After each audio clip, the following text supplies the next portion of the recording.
Do you ever start projects where the hard labor is actually the easiest part? You know those plans where before you take that one critical step, you hit literally every side quest just to avoid taking it? Well, welcome to my powder coating a Gaggia journey. All the struggles of sourcing an oven, rebuilding a compressor, assembling a sandblaster were nothing compared to the courage of actually stepping in the ring with a rusty steel case. So stick around while I actively avoid doing that for one more episode and powder coat my bathroom trash can instead. In my last video, I teased footage of me actually sandblasting the Gaggia case. For those of you that couldn't tell, that whole video was one of the side quests. Anyway, what I didn't mention in that video was what a struggle the sandblasting actually was. First of all, the design of the case combined with the dust extractor meant that as soon as I switched it on, the gloves would balloon in. And I wouldn't have minded except that I literally could not get my hands to where I needed them. That's how strong the suction was. And the second issue, and someone in the reviews of this case mentioned it, the sand would not settle where the intake was for the gun. So the gun would run out of sand, and I'd have to stop every minute or so to blow the sand back toward the bottom. And the third issue was the light. I just couldn't see anything inside the case unless it was facing towards that little LED strip at the back of the case. And finally, I could not easily handle the Gaggia inside of this 40-gallon case. So I knew that this case was not going to work. So I left everyone a little love, and I put the project aside while I waited for the larger cabinet to arrive. I will take this moment to note side quest number 2, or maybe it was 3 or 4, it's hard to remember, and that's the release of my Gaggia Classic rebuild kit on eBay. The kit includes 5 seals in the best possible material for each of those seals. As part of that, I needed a Gaggia that I could pull apart for the instructional video, so that took a while, but the kit is available in beta quantity of 20, and it includes an in-depth instruction manual. If you want one, go and grab it before that beta sells out. I'll put the link in the description. Right, so the new cabinet arrives, and even though it is definitely bigger, it actually makes a lot more sense. It doesn't need a bench top because it's already full height. And the media chute clearly has a much greater slope, so the sand will definitely recycle properly. Or so I thought.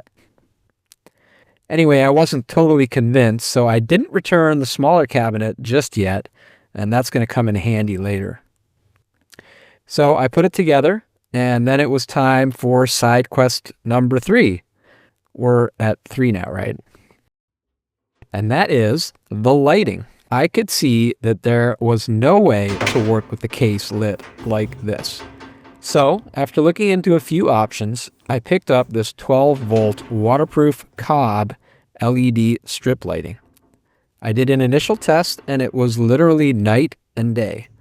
So, after wiping the inside of the case with alcohol, I attached the strip all the way around and then double on the back. And it looked so good, I decided to document the process for a separate video. Yeah, that's another side quest. So at this point, I can evade the inevitable no longer. Or can I? It turns out I can.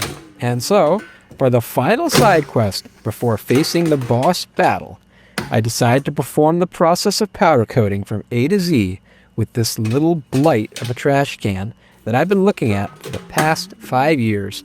I kid you not. Now, it's no Gaggia, but this venerable IKEA trash can has been around for at least a decade and a half, with significant rust for at least the past few years. Oh, fuck. Yeah, this bottom piece is stuck on with some clips, and as you can see, this piece is the most significant hurdle to disassembly. Broke a piece there. Well, Anyway, after struggling with this plastic piece and wondering if this is why people get 3D printers, I did finally get it off. After that, I had to deal with a simple but elegant solution for lifting the top, a design that must have been developed at least 2 centuries ago and never needed improvement. And this little foot pedal is ingeniously inserted, and then the flaps are crimped into place, no doubt by robots. Undoing these was the final step in disassembly. All of that effort leaves us with these 2 pure stainless steel pieces. Step 1 is to wipe off the grime that's collected since I last cleaned these a year ago. And it's finally time for the Sandblaster. Check out those lights. Now this is $30 of sand, aluminum oxide. And since I don't want to die, I hooked up this purple air particulate sensor that, funnily enough, is about as old as the trash can. Now keep an eye out for that. All right, so we're all ready to go, right? Right? Well, the eagle-eyed out there will notice right away that something is wrong. Can you spot it? That's right. Nothing's happening. Now, if you want to be literally bored to death, I'll let this entire 7-minute clip roll wherein I try to figure out why there's no sand coming out of the gun. But I wouldn't do that to you. Instead, I'll just remind you about when I told you about how I didn't return the previous Sandblaster. You see, when I was putting this Sandblaster together, specifically the gun, I compared every piece of it with the gun from the smaller cabinet. In particular, I remarked that the hoses were slightly different. I didn't make much of it at the time, but now I realize that this hose is just kinking instantly, and that means no sand. So I go back and check the other cabinet, and sure enough, the feed hose is definitely beefier. Now, my guess is that this cabinet is actually an older unit and that they figured out that the feed tube was no good, logistics, blah, blah, blah. I actually recall the comments specifically about this feeder tube being poor. So I put 2 and 2 together, swapped out the feeder tube, and voila! Anyway, it works. And as satisfying as sandblasting is to watch, I think 15 minutes might push the limits of your attention span. So here it is, sped up 20 times. And at the end of it, what came out looks okay. I mean, I have no real frame of reference here, but it definitely looks roughened enough for the powder to stick properly, and that's what we want. Okay, so having sandblasted for 15 minutes straight, I wanted to make sure the house wasn't going to burn down. So I did a quick thermal check of the compressor and the plugs, and everything looked great. In my AI prompt, powder coating research, I found out about outgassing, which is where you need to bake rusted metal parts for a while to make sure you don't get embedded oils expanding through the powder coat. I'm a wing it kind of guy, so I didn't actually check hard numbers and decided, 20 minutes at 400 sounds good. Now, one of the biggest what the am I doing parts of this whole thing is the actual powder coating. One thing AI told me was to make sure humidity was low, so the dehumidifier is running. But the next thing AI told me was to make this box fan filter thing inside a booth rather than just spraying in the open. And after looking at a video where the guy sprays in the open, I decide that's probably a decent idea given how the powder literally went everywhere on the floor here. So despite AI giving me all sorts of ideas, I decided a single sheet of 4x8 rigid foam insulation would work as the structure of my booth. Now I also needed a fan and a couple of filters. So I went shopping, and man, rigid foam is expensive. A 1-inch 4x8 sheet is almost $40 for styrofoam. So when I saw this ad for 4 sheets for 20 bucks right next to Home Depot, I was psyched. So I wanted the extra foam for another attic project, and paying 20 bucks instead of 160 bucks for 4 sheets was the deal of a lifetime. Now, unfortunately, when I arrived, it turned out to be a single sheet cut into 4 for 20 bucks. Now, I love a bargain, but seriously? So, total cost of the booth was around 100 bucks. Anyway, I over-engineered this cutout for the fan feet and the cord so that the foam would be flat on the floor. I cut out a nice square for the filter, and I had some felt tape laying around, so I used that even though I don't really think it did anything. Now, one thing I know is that stuff can sit around for a long time. So for something to be useful, it also needs to be storable.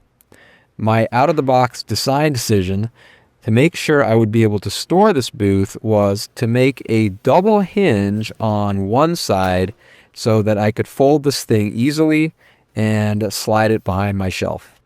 I used a little spare LED strip to improve the lighting. All right, so I'm heading into the home stretch where I'm going to actually get to use that powder gun that's already at least 30 days past the return window.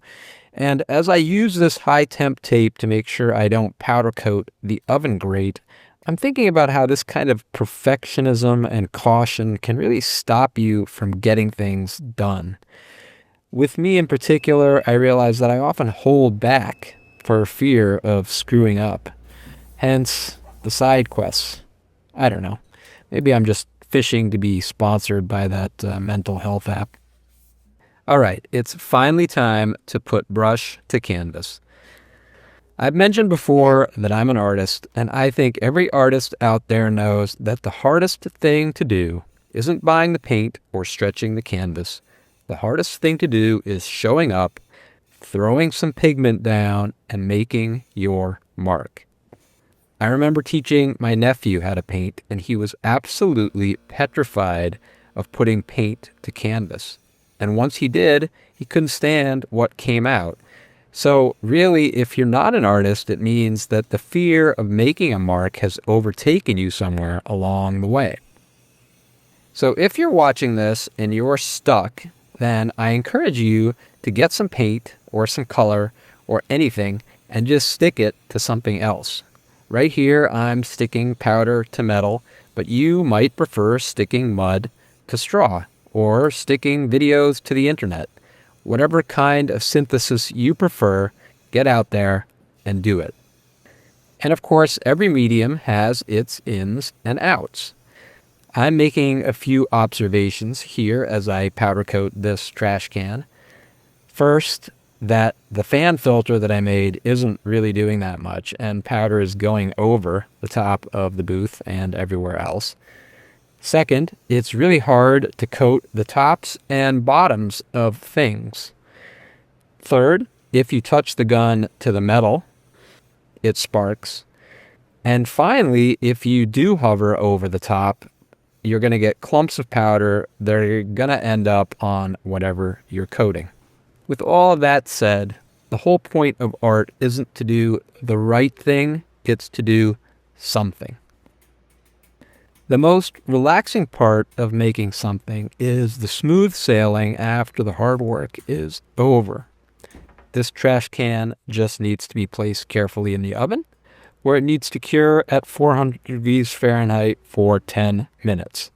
After the cure, I'll let it cool in place, but I can already get a sense of how well it's coming together. And while it's cooling, a quick cleanup shows me that the filter did actually work pretty well. So we finally get to inspect the parts, and is it perfect? Not quite. It turns out you need to outgas for longer and hotter than I did, so there are a few marks where the rust was. On the plus side, those little clumps of powder all but disappeared. So on the whole, the process is pretty forgiving in some ways, but pretty brutal in others, just like most mediums. And putting this thing back together is similar to framing a painting. It's kind of the final stress-free step. Well, there is one more step, and that's showing your work. I wish I could have filmed my wife's reaction to her new trash can. She was thrilled. You could hear the joy in her voice. She loved it. When she's happy, she loves to take pictures, and here's the one she took of me with the trash can. Though every artist knows the real payoff is the exhibition, so here's the trash can in its final setting, owning its little spot. Hey, thanks for sticking around this far. I promise you that in the next video or the one after that or the one after that, we are going to be powder coating that Gaggia case. I kid you not. So if you want to see that video, make sure you hit that subscribe button and hit that like button. All right. Thank you again. I will see you in the next one.